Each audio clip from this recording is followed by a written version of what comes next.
Welcome back to another Documentalists. Today we're stepping into a world where brilliance meets the unknown. These are the stories of inventors who dared to change history with their groundbreaking technologies only to vanish or die under circumstances that defy explanation. From the birth of cinema to the edge of futuristic energy, their legacies are as haunting as their ends. We'll unravel their tales starting in 1890 and explore what happened to their inventions after they were gone. Buckle up, this is a journey through genius, mystery and the shadows of progress.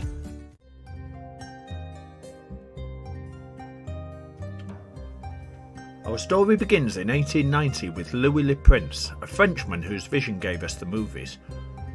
Born in 1841, Le Prince was a chemist and artist who moved to the US in 1866, dabbling in photography. By 1888, he'd invented the world's first motion picture camera, a single-lens marvel.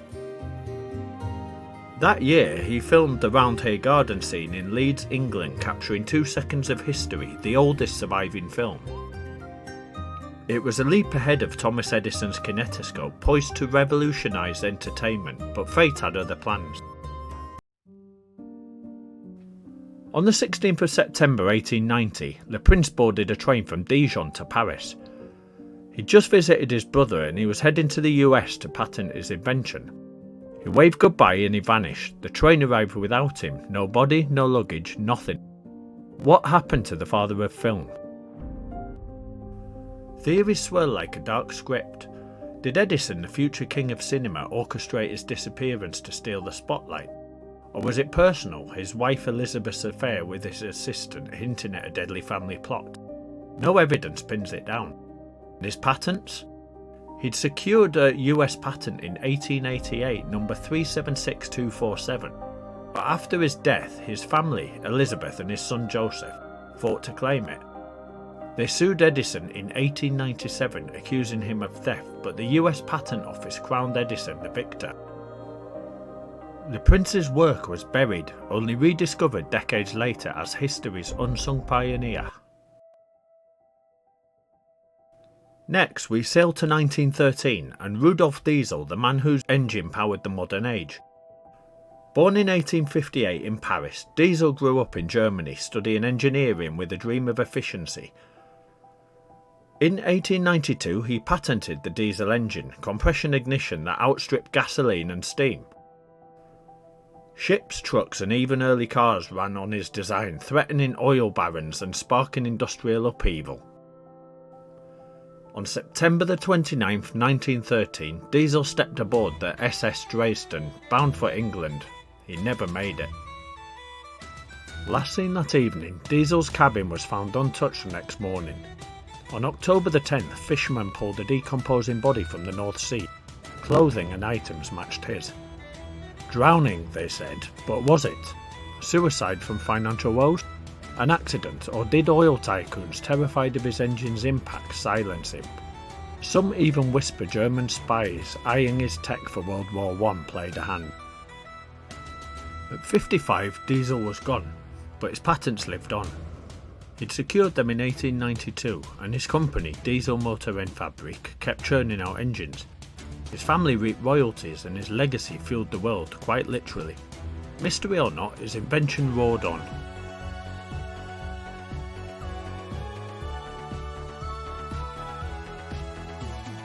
Now we leap to the 1980s, a tense Cold War world buzzing with secret tech. GEC-Marconi, Britain's defence giant, employed brilliant minds crafting things like the Stingray torpedo, parts of Reagan's Star Wars missile shield, radar guided system and other cutting edge stuff. But between 1982 and 1990 something chilling unfolded. Around 25 of these scientists died in ways that defy coincidence. Picture this. Keith Bowden, 1982, car crashes into a river, petrol cans hinting at sabotage. Roger Hill, 1985, that was a shotgun blast, cold suicide. Jonathan Wash, same year, falls from a Bristol hotel window after saying he feared for his life. David Skills in 1986, hanged. Trevor Knight, 1986, another car crash. 6 deaths in 1986 and 87 alone, all accidents or suicides. 25 in 8 years. What's going on? Conspiracy buffs point fingers. Soviet spies? Rival powers snuffing out Britain's edge? Official probes found no links, just tragic chance. Their patents? Owned by GEC-Marconi, they stayed with the company. The tech rolled on, arming the West, while the mystery lingered like static on a dead signal. It's 1985 now, and Boris Weisfeiler steps into our tale. Born in 1942 in Moscow, he fled the Soviet constraints to the US in 1973, a mathematician diving into algebra and group theory. His work on codes and combinatorics could have cracked military secrets, cryptography gold. On January 4th, 1985, he hiked near Colonia Dignidad, a creepy German sect in Chile tied to Pinochet's regime. Then he was gone. No body, no trace. Locals said he drowned, but whispers tell a darker story. Did he stumble onto the sect's dirty secrets, like torture and weapons? Or did Chilean forces nab him, fearing his maths military might?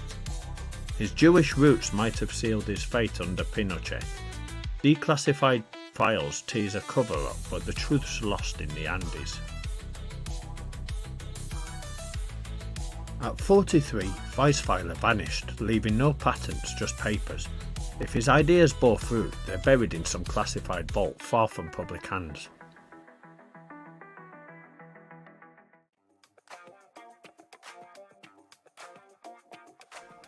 Finally, we land in 2004 with Eugene Mallove, a dreamer chasing limitless energy. Born in 1947, Mallove was a scientist turned advocate for cold fusion, nuclear power at room temperature, which would be a game changer for energy. He founded the Infinite Energy magazine in the 90s, battling skepticism to push this fringe science. On May 14, 2004, outside his childhood home in Connecticut, his dream ended in blood. Beaten to death at 56, cops pinned it on a tenant's fat. 2 guys were convicted over rent issues. Case closed? Not quite. Some say energy giants sweating over cold fusion's threat to oil had a hand in it. No proof, just whispers. Patents? Mallove had none. He was a cheerleader, not an inventor. His ideas stayed in the pages, not in the patent office. Was it a random act or a warning to dreamers? His vision flickered out, but the question burns on.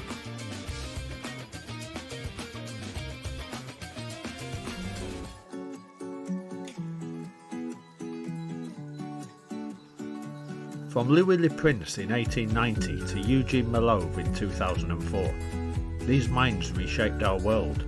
Film, engines, defence, maths, energy. But their ends?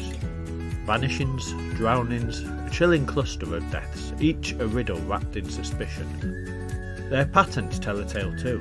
Some fought over, some flourished, some never were. Were they targets of their own genius, snuffed out by greed, power or fear? The answer slipped through our fingers like smoke.